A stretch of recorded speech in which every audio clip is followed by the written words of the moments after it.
Muy buenas, mi nombre es Pilas Jover Antonio Ojeda Pacheco, soy contador público egresado de la Universidad Popular Cesar Session de Aguachica, especialista en gerencia tributaria de la Universidad de Santo Tomás de Aquino, tutor del semillero de estudio de la legislación tributaria NIT de la Universidad Popular de Cesar Session de Aguachica. La siguiente conferencia la hago para la honra y gloria de nuestro Señor Jesucristo y vamos a hablar del valor razonable de la NIT 13, pero aplicada a los activos de la PYME o del grupo 2. Esta conferencia la voy a realizar dentro de estos 5 ejes temáticos. Primero, ¿por qué debo estudiar el valor razonable de los activos de las pymes? Y esto lo encontramos en el parágrafo 2.46 del anexo 2 del decreto 2420 del 2015, que habla del reconocimiento inicial y que dice: en el reconocimiento inicial, una entidad medirá los activos y pasivos al costo histórico, a menos que esta NIT requiera la medición inicial sobre otra base, tal como el valor razonable. ¿Qué dice el párrafo 246? Que todo por norma general se mide a costo histórico, pero si hay una NIT que diga que requiere otra medición, como el valor razonable, se medirá a valor razonable. Cuando se habla de reconocimiento, ¿qué significa reconocimiento? En el marco conceptual de las NIT, el párrafo 4.37 dice que se denomina reconocimiento al proceso de incorporación en el balance o en el estado de resultados. En la NIT PYME, en el párrafo 2.27, dice que el reconocimiento es el proceso de incorporación en el estado financiero de una partida que cumple la definición de un activo, pasivo, ingreso o gasto. Estamos hablando de los elementos del estado financiero y que satisface los siguientes criterios. Es probable que cualquier beneficio económico futuro asociado con la partida llegue o salga a la entidad, y la partida tiene un costo o un valor que se pueda ser medido con fiabilidad. Entonces tenemos, para que exista el reconocimiento, primero debe cumplir con la definición del elemento del estado financiero y después con estas dos: que sea probable que cualquier beneficio económico futuro asociado con la partida llegue o salga a la entidad, y B, la partida tenga un costo o valor que se pueda medir con fiabilidad.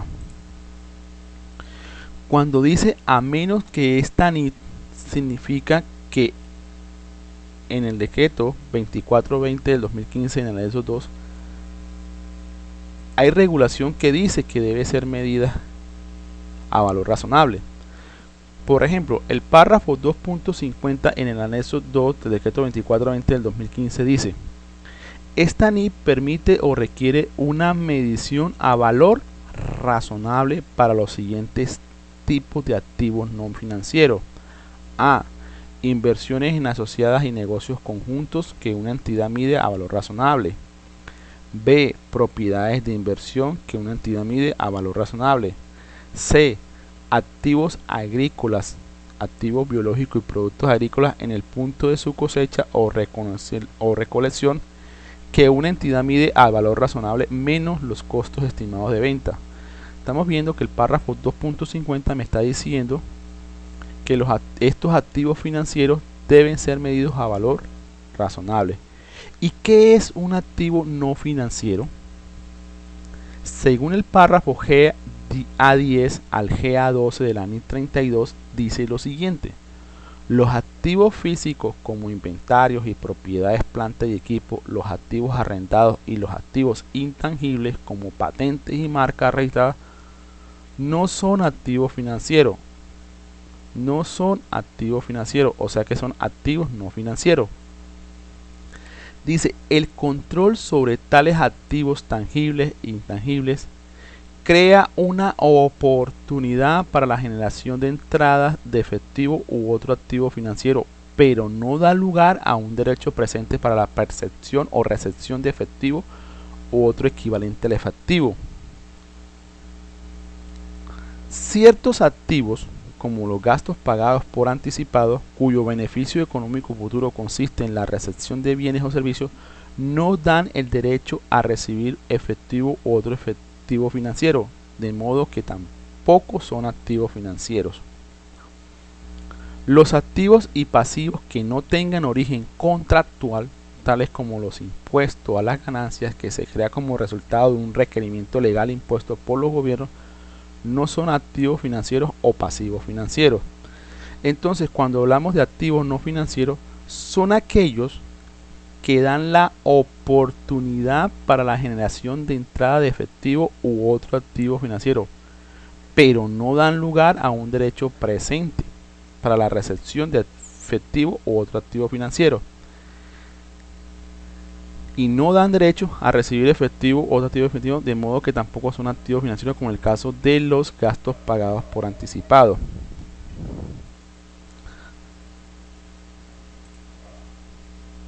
Ahora, cuando la norma habla de negocios conjuntos, ¿qué es negocios conjuntos? Según el párrafo 3 de la NIC 28, que es el párrafo 16.2 del anexo 2 del decreto 2420 del 2015, dice que es un acuerdo contractual mediante el cual dos o más partes emprenden una actividad económica que se somete al control conjunto. Los negocios conjuntos pueden tomar la forma de operaciones controladas de forma conjunta, activos controlados de forma conjunta o entidades controladas de forma conjunta. Cuando hablamos de propiedad de inversión, ¿qué significa propiedades de inversión? ¿O qué es la definición? Y es el párrafo 5 de la NIC 40, que es el párrafo 16.2 del anexo 2 del 2420 del 2020, que dice: son propiedades, terrenos o edificios considerados en su totalidad o en parte o ambas, que se tienen por parte del dueño o por parte del arrendatario que se haya acordado un arrendamiento financiero para obtener rentas, plusvalías o ambas, en lugar de para su uso en la producción, suministro de bienes y servicios o para fines administrativos, o su venta en el curso ordinario del negocio. En pocas palabras, cuando hablamos de propiedad de inversión, se habla de aquellos activos tangibles llamados terrenos o edificios que el dueño o el que lo controla no lo utiliza para su producción ni para venderlo dentro del giro ordinario de sus negocios, o sea, inventario. Lo utiliza para arrendarlo, para plusvalía o lo que llamamos vulgarmente engorde, o para una combinación de ambos. Activos agrícolas, activos biológicos y productos agrícolas. ¿Qué son los activos biológicos y los productos agrícolas? El párrafo 5 de la NIC 41 dice: producto agrícola es el producto ya recolectado procedente de los activos biológicos de la entidad. ¿Qué es un activo biológico? Es un animal vivo o una planta.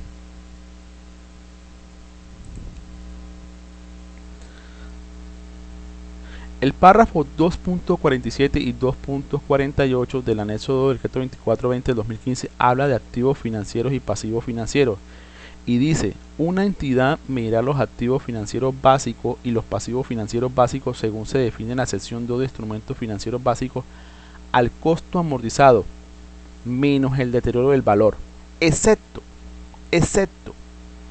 para las inversiones en acciones preferentes no convertibles y sin opción de venta, y para las acciones ordinarias sin opción de venta que cotizan en bolsa o cuyo valor razonable se pueda medir con fiabilidad de otro modo, que se miden al valor razonable con cambios en el valor razonable reconocidos en el resultado.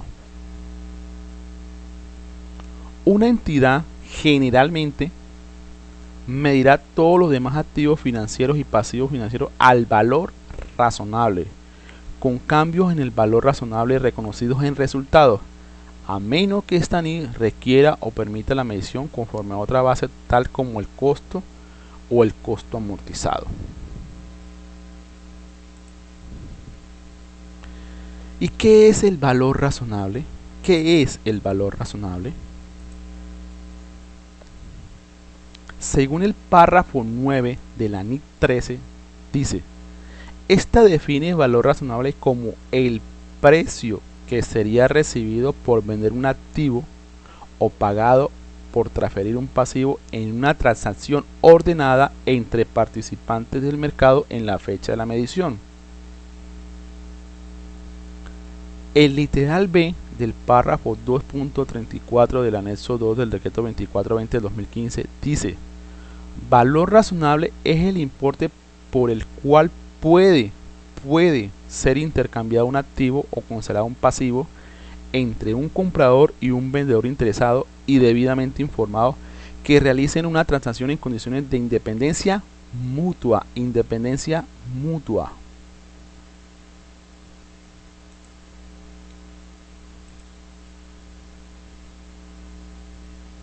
Vamos a ver ahora definiciones que debemos tener claras para entender valor razonable.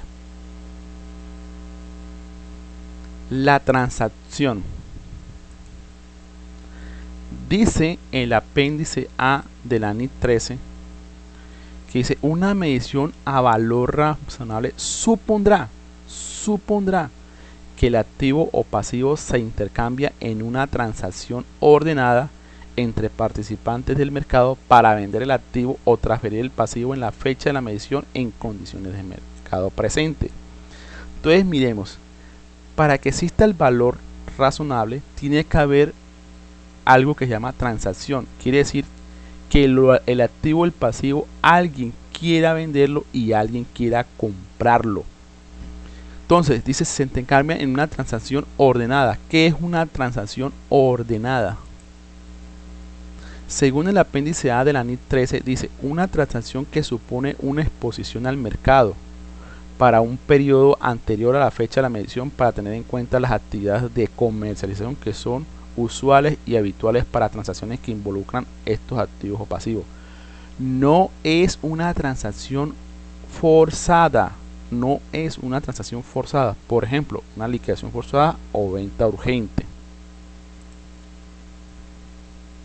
Entonces, lo primero que se debe establecer es, para que haya valor razonable, es que exista el término de la transacción, o sea, que alguien quiera comprar el activo y alguien quiera venderlo, porque habla de entre participantes del mercado a valor de mercado presente. ¿Qué es el mercado principal? El apéndice A de la NIT 13 dice: el mercado con el mayor volumen y nivel de actividad para el activo pasivo. El mayor volumen, o sea, donde más se vende y se compra dicho activo o dicho pasivo. Pero también podemos encontrar un mercado activo. ¿Qué es el mercado activo? Según el apéndice A de la NIT 13 dice: un mercado en el que las transacciones de los activos pasivos tienen lugar con frecuencia y volumen suficiente para proporcionar información para fijar precios sobre una base de negocio en marcha. Entonces miremos, el mercado activo no tiene el mismo volumen de venta del mercado principal, pero con el volumen y la frecuencia se puede establecer un valor de los activos que tenemos para la venta o para la compra, con una base de negocio en marcha.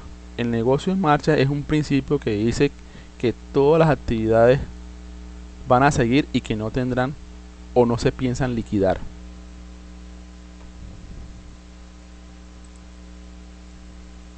Mercado más ventajoso. ¿Qué es el mercado más ventajoso? Según el apéndice A de la NIT 13 dice: el mercado que maximiza el importe, o sea, que más plata me da que se recibirá por vender el activo, o minimiza el importe que se pagaría por transferir el pasivo, después de tener en cuenta los costos de transacción y los costos de transporte. En pocas palabras, es donde más va a ganar la persona que va a vender tanto el activo o que va a comprar el pasivo.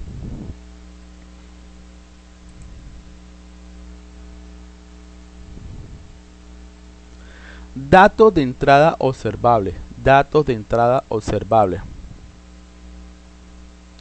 El apéndice A de la NIT 13 dice: los datos de entrada que están desarrollados utilizando datos de mercado, tales como información disponible públicamente sobre los sucesos o transacciones reales y que reflejan los supuestos que los participantes del mercado utilizarán al fijar el precio del activo pasivo. En pocas palabras, los datos observables son aquellos que usted encuentra en la web, en revistas de mercados principales o de mercados activos.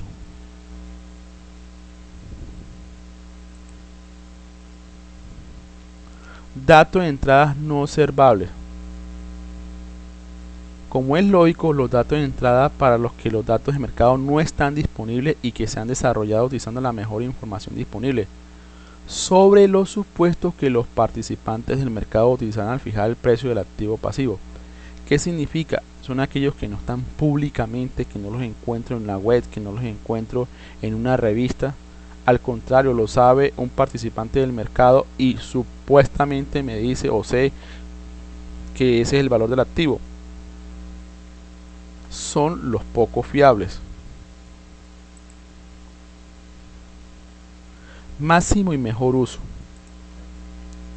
El apéndice A de la NIT 13 dice: el uso de un activo no financiero por participantes del mercado que maximice el valor del activo o del grupo de activos y pasivos, por ejemplo, un negocio en el que se utilizará dicho activo.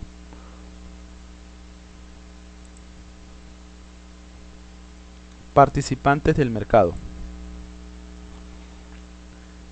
Dice lo siguiente el apéndice A de la NIT 13: compradores y vendedores en el mercado principal o más ventajoso del activo o el pasivo que tienen todas las características siguientes.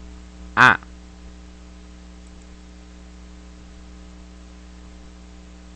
Son independientes el uno del otro, es decir, no son partes relacionadas como lo define la NIT 24. Aunque el precio de una transacción entre partes relacionadas puede utilizarse como un dato de entrada para una medición del valor razonable si la entidad tiene evidencia de que la transacción se realizó en condiciones de mercado. En pocas palabras, dice que no sea una matriz, una filial o una subsidiaria.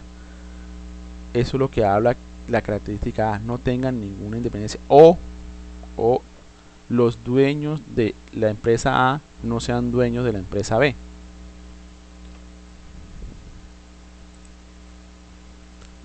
B. Están debidamente informados, teniendo una comprensión razonable del activo pasivo y que utilicen en la transacción toda la información disponible, incluyendo información que pueda obtenerse a través de esfuerzos con la diligencia debida que son los usuales y habituales. En pocas palabras, quiere decir que el comprador y el vendedor conozcan de la utilidad, de las características, tanto físicas como operativas, del activo o del pasivo que se quiera adquirir o que se va a negociar. C. Son capaces de realizar una transacción para activo y pasivo. Son capaces. ¿Y qué es ser capaz? El artículo 1503 del Código Civil dice lo siguiente: toda persona es legalmente capaz, excepto aquellas que la ley declare incapaz. El artículo 1504 habla de la incapacidad absoluta y relativa. Dice: son absolutamente incapaces los dementes, los impúber y sordomudos que no puedan darse por entender por escrito. Sus actos no producen ni obligaciones naturales ni no admiten causación. Lo subrayado ya fue declarado inexequible. Son también incapaces los menores adultos que no han obtenido habilitación de edad y los disipadores, o sea, los malgastadores que se hallan bajo interdicción. Pero la incapacidad de estas personas no es absoluta y sus actos pueden tener valor en ciertas circunstancias y bajo ciertos respectos determinados por la ley. Además de estas incapacidades, hay otras particulares que consisten en la prohibición que la ley ha impuesto a ciertas personas para ejecutar ciertos actos.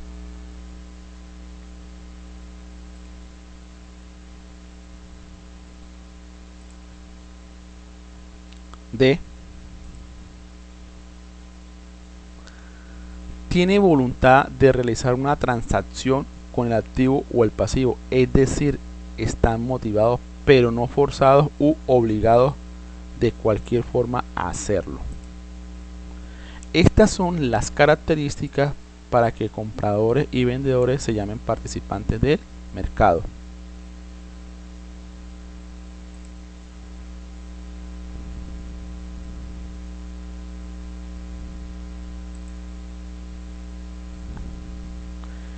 Jerarquía de las mediciones.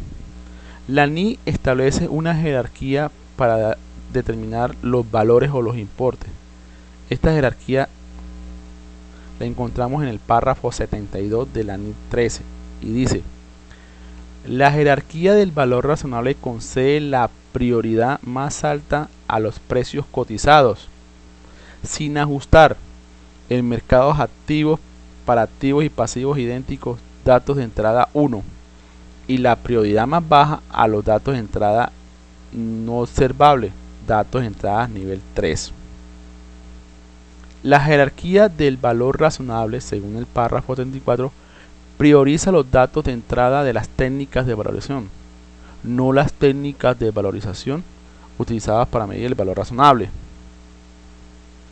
Por ejemplo, una medición del valor razonable desarrollada utilizando una técnica de valor presente puede clasificarse dentro del nivel 2 o nivel 3, dependiendo de los datos de entrada, que son significativos para la medición completa, y el nivel de la jerarquía del valor razonable dentro de la que se clasifiquen esos datos de entrada. Entonces, la jerarquía de las mediciones tiene 3 niveles: datos de entrada 1, datos de entrada 2 y datos de entrada 3. A medida que se va aumentando el nivel, se le va a dar menos fiabilidad a la información. ¿Por qué? Porque ya no va a depender del mercado. Si vemos, el nivel 1 habla del mercado, de participantes, de libre oferta y demanda, mientras que los datos de entrada 3 es información interna de la empresa, es más subjetiva. Esa jerarquía de las mediciones tiene que ver con un principio. ¿Cuál principio? El principio del párrafo 2.27 de la NI PYME. Dice: la información es fiable cuando está libre de error significativo y sesgo, y representa fielmente lo que pretende representar o pueda esperarse razonablemente que represente. Los estados financieros no están libres de sesgo, es decir, no son neutrales si debido a la selección o presentación de la información pretende influenciar en la toma de una decisión o en la formación de un juicio para conseguir un resultado o un desenlace predeterminado. O sea, que cuando hablamos de la jerarquía de las mediciones, lo que se busca en sí es evitar que la persona que va a hacer la medición utilice y sobrevalore los activos o subvalore los pasivos. ¿Con qué fin? Con el fin de que tenga la idea de tomar una decisión equivocada a los usuarios de la información. Vamos a hablar de datos de entrada 1. Definición de datos de entrada 1. Dice, párrafo 76 de la NI 13. Los datos de entrada de nivel 1 son precios cotizados sin ajustar en mercados activos para activos o pasivos idénticos a los que la entidad puede acceder en la fecha de emisión, o sea, son datos observables.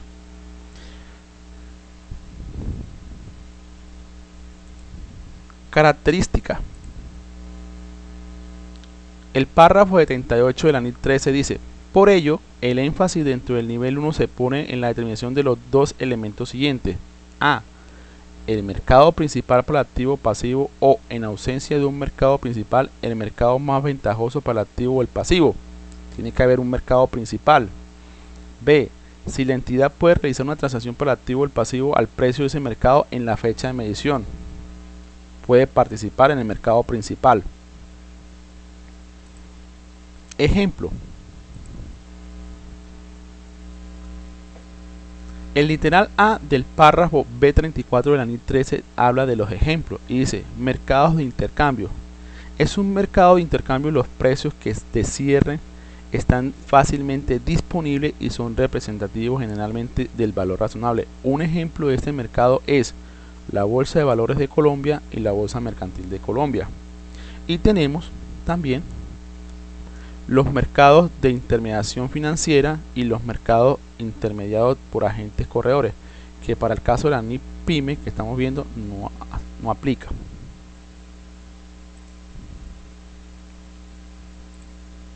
Datos de entrada 2. Definición.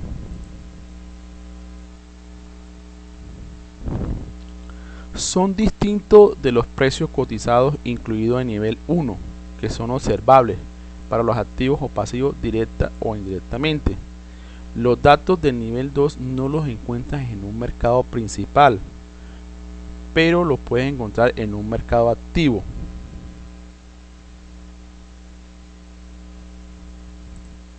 Características. A. Precios cotizados para activos o pasivos similares en mercados activos.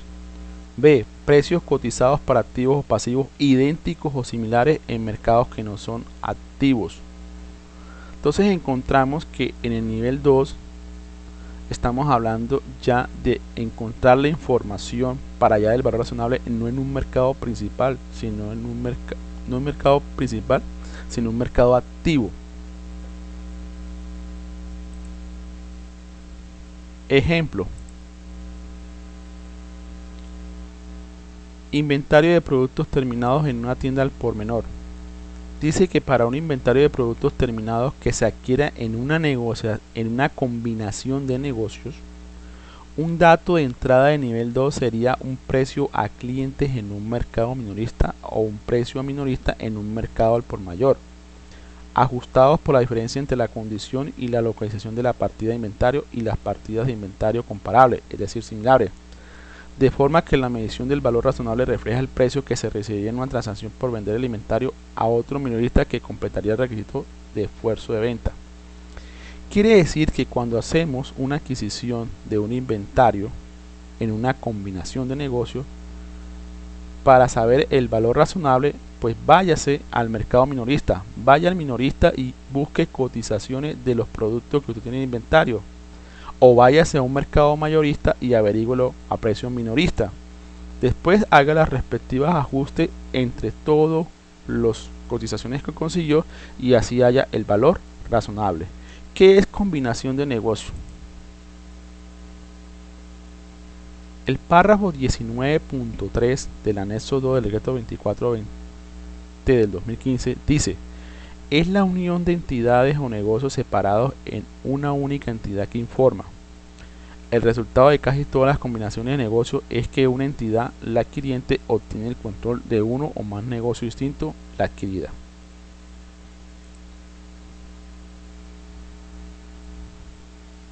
Construcción mantenida y utilizada. Otro dato de entrada 2 de nivel 2 es un dato que se halla por el precio por metro cuadrado. Para la construcción, una valoración por múltiplos que proviene de datos de mercado observables, por ejemplo, múltiplo procedente de precios en transacciones observables que involucren construcciones comparables, es decir, similares en localizaciones similares.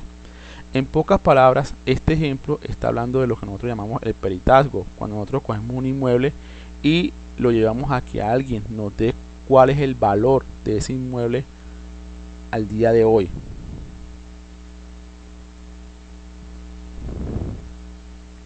Otro ejemplo de datos de entrada de nivel 2 es la unidad generadora de efectivo.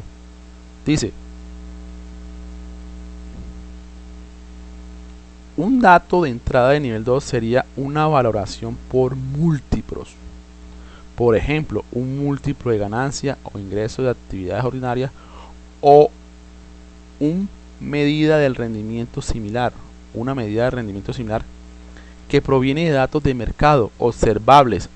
Datos de mercado observables, por ejemplo, múltiplos que provienen de precios en transacciones observables, que involucran negocios comparables, es decir, similares, teniendo en cuenta factores operativos de mercado financiero y no financiero.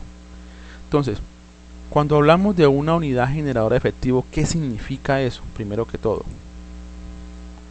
el párrafo 6 de la NIC 13 dice: es el grupo identificable de activos más pequeños que genera entrada de efectivo a favor de la entidad, que son en buena medida independientemente de los flujos efectivos derivados de otros activos o grupos de activos.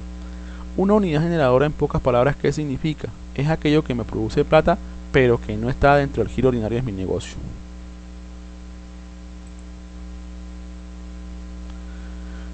Cuando se habla de valoración de múltiplos, ¿qué significa? Entonces, esta definición la encontré en esta página web. Dice, valores por múltiplo es una forma relativa de aproximarnos al valor de la empresa, ya que trata de hallar resultados respondiendo a la pregunta de cuánto vale un negocio en función de lo que valen los demás. ¿Cuánto vale un negocio en función de lo que valen los demás? Es más precio que valor, pues se calculan los resultados precisamente tomando como datos de partida las cotizaciones de las empresas comparables en bolsa o sobre los precios a los que se han cerrado transacciones recientes. En pocas palabras, cuando hablamos de valoración por múltiplo, es coger mi empresa y mirar la información de otra empresa que sea del mismo sector, de la misma estructura funcional, de la misma estructura financiera, mirar sus indicadores y establecer si el valor razonable o el valor presente de esos activos pueden ser igual a los activos de mi empresa o de mis pasivos de la empresa.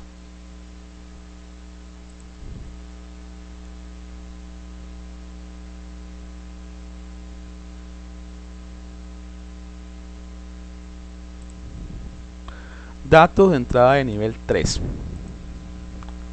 Definición.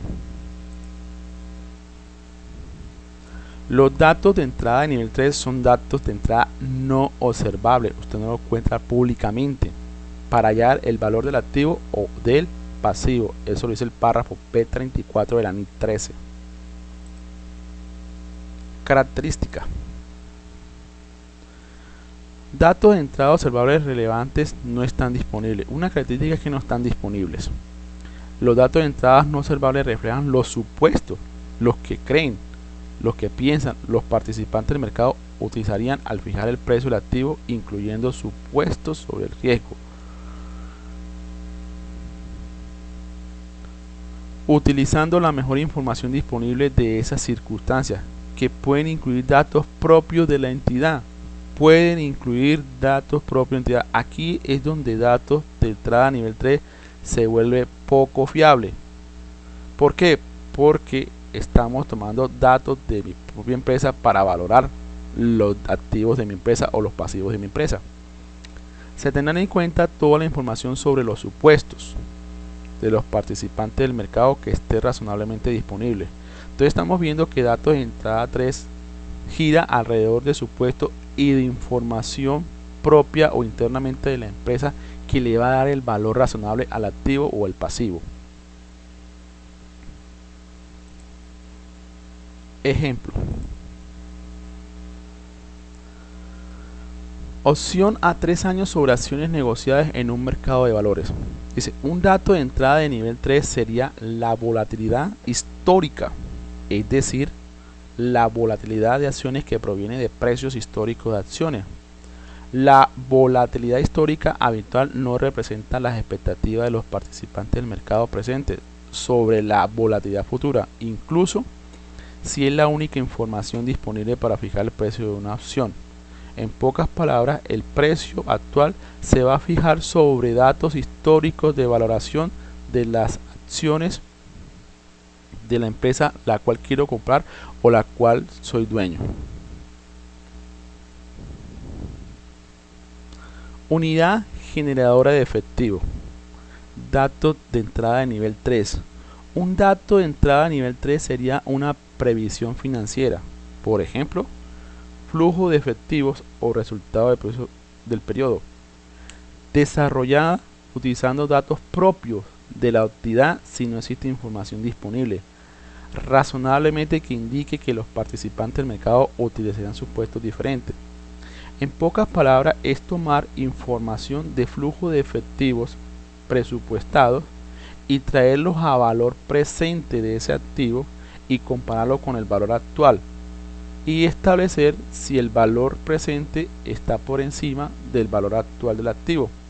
Eso es lo que consiste la unidad generadora de efectivo en datos de entrada a nivel 3. Entonces ahí aparece la fórmula de valor presente.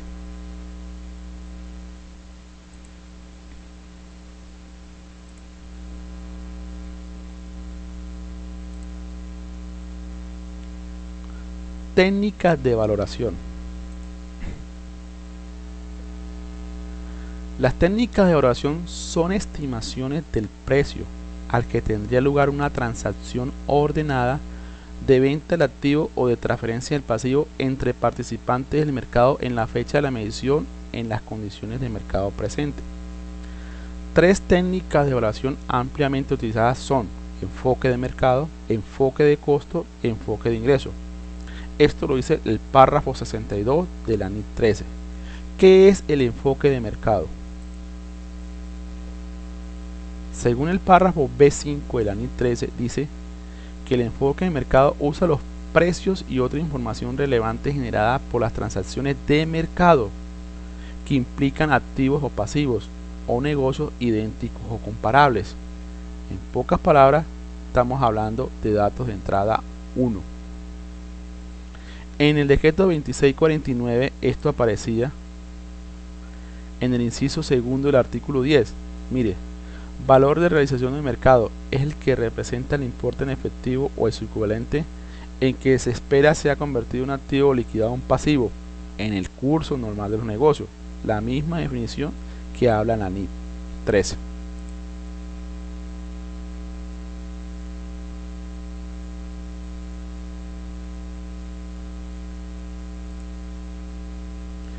Enfoque de costo. Dice el párrafo B8 de la NIT 13. El enfoque del costo refleja el importe que se requerirá en el momento presente para sustituir la capacidad de servicio en activo, a menudo conocido como costo de reposición corriente. O sea, ¿cuánto me costaría hoy cambiar mi activo para que cumpla las mismas funciones del activo que tengo en mi empresa? En el decreto 2649, el enfoque de costo lo encontramos en el inciso 4 y habla de valor actual o de reposición. Dice que es el que representa el importe en efectivo o en su equivalente que se consumiría para reponer un activo o se requeriría para liquidar una obligación en el momento actual.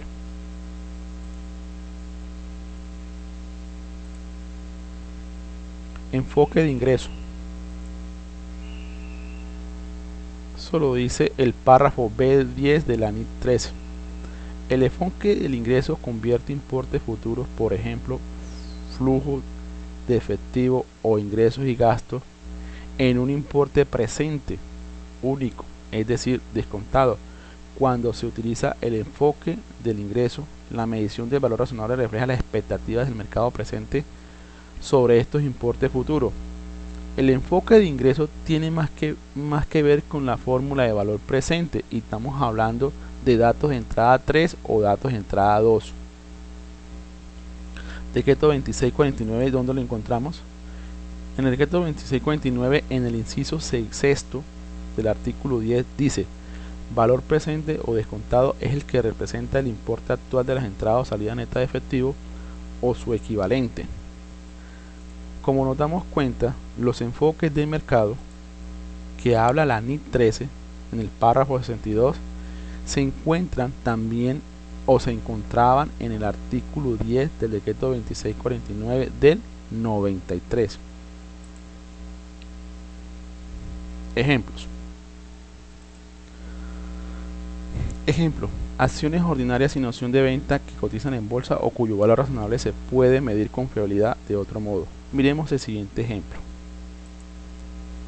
La empresa El Rancho de Paz Limitada adquiere acciones ordinarias de Ecopetrol S.A. el día 10 de diciembre de 2015 por una cantidad de 2.000 acciones a un valor de 19.100 pesos cada una, según la oferta. Esta adquisición se hace con la finalidad de no venderlas a corto plazo. Al finalizar el periodo en el que se adquirió las acciones de Ecopetrol, estas se cotizan en Bolsa de Valores Colombia a 20.980 pesos cada una. Solución.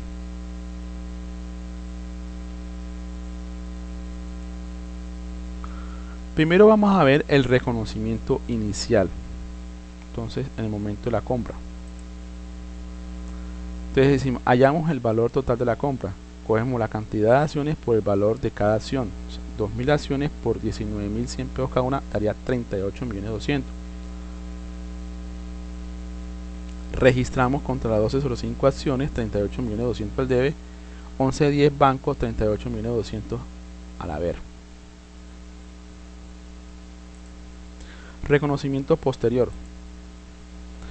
A 31 de diciembre presenta una variación el valor de cada acción. Entonces tenemos 2.000 acciones y ya tiene un valor de 20.980 pesos. ¿Qué significa? Que a 31 de diciembre el valor de mis acciones de Ecopetrol cuestan 41.960.000 y hallo la diferencia entre el valor de mercado y el costo histórico. Entonces tengo 41.960.000 que es el valor de mercado a 31 de diciembre de 2015 menos 38.200.000 me daría que tengo un exceso de 3.760.000. Eso es lo que se llama una ganancia. En las NICs los ingresos se dividen en dos, según la sección 2 del anexo 2 del decreto 24/2015, que dice que los ingresos en la NIC se dividen en ingresos de actividades ordinarias y ganancias. En este caso estamos hablando de ganancias. Entonces aumentamos el valor de la acción por exceso por valor de mercado en 3.700.000 y lo cursamos contra un ingreso, otros exceso por valor de mercado. Este asiento en el decreto 26/29 quedaría así: simple y llanamente una valorización, no toca la cuenta de la inversión o de la acción y se cruza contra patrimonio, no IVA contra el ingreso.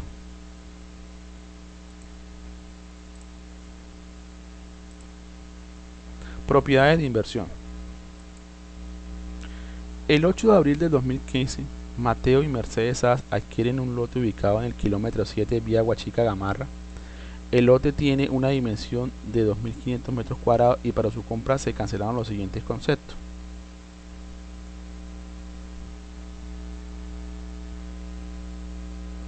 Antes de adquirir el lote, la asamblea de socios determina mediante acta número 013 del 25 de marzo de 2015 dejar el inmueble sin utilización en la actividad de la empresa. Automáticamente se vuelve en propiedad de inversión. El día 6 de diciembre de 2015 se contrata los servicios de la doctora Sofía Mercedes Ojeda Rioja, avaladora perteneciente a la firma Avalúo Huachica, para que efectúe un avalúo al lote ubicado en el kilómetro 7 vía Gamarra. El 28 de diciembre de 2015 se entrega el dato del avalúo del lote, el cual establece que el metro cuadrado está en 50.000 pesos, por lo que el lote queda evaluado en 125 millones de pesos. Solución. Reconocimiento inicial. Tomamos lo que dice el párrafo 16.5 del anexo 2 del 24/2015, que es el párrafo 21 de la NIC 40. Dice: una entidad medirá las propiedades de inversión por su costo en el reconocimiento inicial. El costo de una propiedad de inversión comprada comprende su precio de compra y cualquier gasto directamente atribuible, tal como honorarios legales y de intermediación, impuestos por la transferencia de propiedad y otros costos de transacción.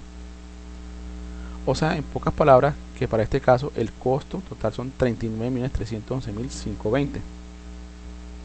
Y este sería el asiento de registro. Para este caso vamos a convertir el grupo 19 en propiedades de inversión. Vamos a hacer una comparación y vamos a tomar el grupo 19 y lo vamos a renombrar como propiedades de inversión.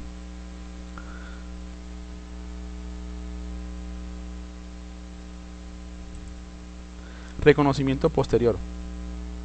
El párrafo 16.7 del anexo 2 del decreto 24/2015 dice: las propiedades de inversión cuyo valor razonable se pueda medir fiable, sin costo o esfuerzo desproporcionado, se medirá el valor razonable en cada fecha sobre que se informa, reconociendo el resultado los cambios en el valor razonable. Solo las propiedades de inversión cuyo valor se pueda medir con fiabilidad sin costo o esfuerzo desproporcionado y en un contexto de negocio se contabilizarán de acuerdo con esta ascensión por su valor razonable o cambio de resultado. Todas las demás propiedades de inversión se contabilizarán como propiedades de propiedad, planta y equipo utilizando el modelo costo de depreciación de deterioro. En pocas palabras, si usted al realizar o al determinar el valor razonable le cuesta mucho, es desproporcionado o no lo puede hacer, ese activo que tiene la definición de propiedad de inversión debe dejarlo como propiedad, planta y equipo. Y tendríamos lo siguiente: valor según el avalúo 125 millones de pesos. Hallamos la diferencia entre el avalúo y el costo histórico, 125 menos 39.311.520, nos daría que el inmueble aumentó 85.688.480. Aumentamos el valor de la propiedad de inversión y registramos en una cuenta que llama exceso por importe según avalúo para el grupo 19 y lo cruzamos con una cuenta de ingresos. En el decreto 2649, ¿cómo quedaría este asiento? Simplemente cuentas de valorización, no toca la cuenta principal o no va a la cuenta de propiedad de inversión. ¿Contra qué? Contra la 38. No iba a una cuenta de ingreso.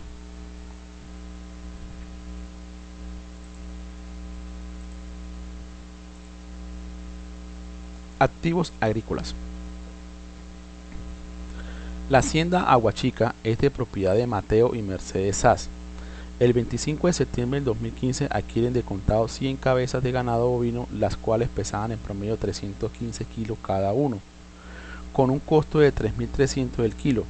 Se toma la decisión de dejarlo para ceba.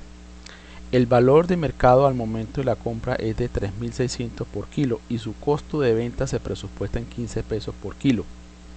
A 31 de diciembre del 2015 el peso de los animales fue en promedio 503 kilos cada uno y el precio de mercado es de 4.200 pesos el kilo.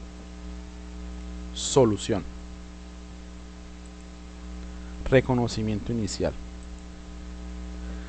El párrafo 34.4 del anexo 2 del decreto 2420 de 2015 y el párrafo 12 del anexo 41 dice: una entidad medirá un activo biológico en el momento del reconocimiento inicial a su valor razonable menos los costos de venta.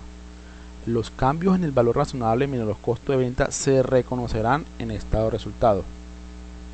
Entonces miremos, primero hallamos el precio de adquisición. Para eso hallamos el valor total de los kilos y escoger las 100 unidades de cabeza por 315 kilos que pesaba cada animalito, 31.500 kilos.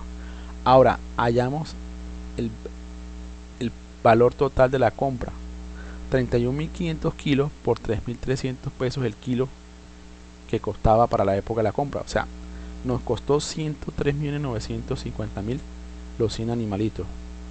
Al mismo tiempo hallamos el precio de mercado. Los 100 animalitos costaban todos 113.400.000. Quiere decir que en la mera compra el valor razonable estuvo por encima del precio de adquisición, lo cual traería lo siguiente: pero previamente debemos hallar el costo de venta presupuestado. Para este caso se presupuesta 15 pesos por kilo en el costo de venta. Quiere decir que estaríamos hablando de un costo de venta presupuestado de 472.500 pesos. Ahora hallamos el valor de la medición, que es el valor razonable menos el costo de venta presupuestado. O sea, el valor para reconocer o para registrar la compra de ese activo biológico son 112.920.500 pesos. Hallamos cambios en el valor. Entonces, valor razonable menos el costo de venta es igual a 112.927.500 pesos. Pero yo lo adquirí en cuánto, en 103.950.000. Quiere decir que hubo una ganancia de 8.977.500 pesos. Así quedaría el registro de este reconocimiento inicial de la compra de 100 cabezas de ganado. La norma me dice reconózcalo al valor razonable. Yo lo estoy reconociendo al valor razonable cuando digo 1815 igual a 112.927.500 pesos. Pero internamente en la subcuenta yo hago diferencia entre el costo histórico y el valor de mercado, que es la 1815.05 y la 1815.10, para ir reconociendo cuánto fue lo que me costó y cuánto ha ido ganando ese activo por las variaciones en el mercado. Y El aumento o el exceso en el valor de mercado lo cruzo contra una cuenta de ingreso. Lo otro lo cancelo en efectivo. Reconocimiento posterior. El párrafo 34 dice, y el párrafo 12 del ANIC 41 dice, una entidad medirá un activo biológico en el momento del reconocimiento inicial y en cada fecha sobre el que se informa y en cada fecha sobre se informa a su valor razonable menos los costos de venta. Los cambios en el valor razonable menos los costos de venta se reconocen en el resultado. Entonces miremos. Hallamos el precio de mercado a 31 de diciembre de los 100 animalitos. Entonces tenemos 100 animales por 503 el kilo. Tenemos que el total son 50.300 kilos pesan los 100 animales.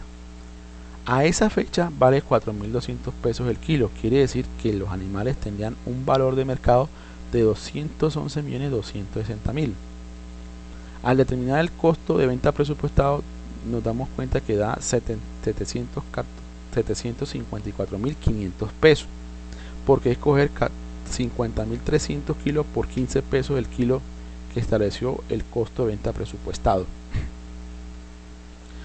Hallamos el valor de medición, que es coger el valor razonable y restarle el costo de venta presupuestado.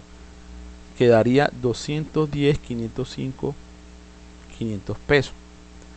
Hallamos cambio en el valor, que es coger el valor razonable menos el costo de venta, le restamos el valor en libros. Entonces tengo el valor razonable menos el costo de venta da 210.505.500 pesos. Le resto el valor en libros que ya está registrado, 112.920.500 pesos. Quiere decir que a 31 de diciembre en la ceba de estos animalitos nos hemos ganado 97.578.000 pesos. Este sería el asiento. Entonces aquí vemos que vamos a cruzarlo contra la cuenta 18 que llamamos activo biológico para este caso.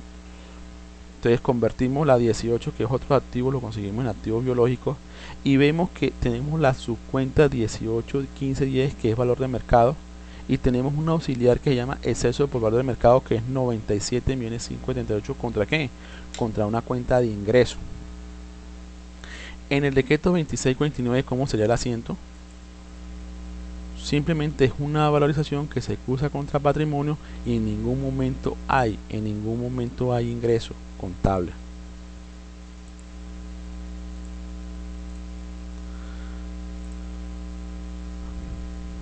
Bueno, señores, hasta aquí llegó la conferencia. Agradezco su tiempo prestado. Que Dios los bendiga. Chao.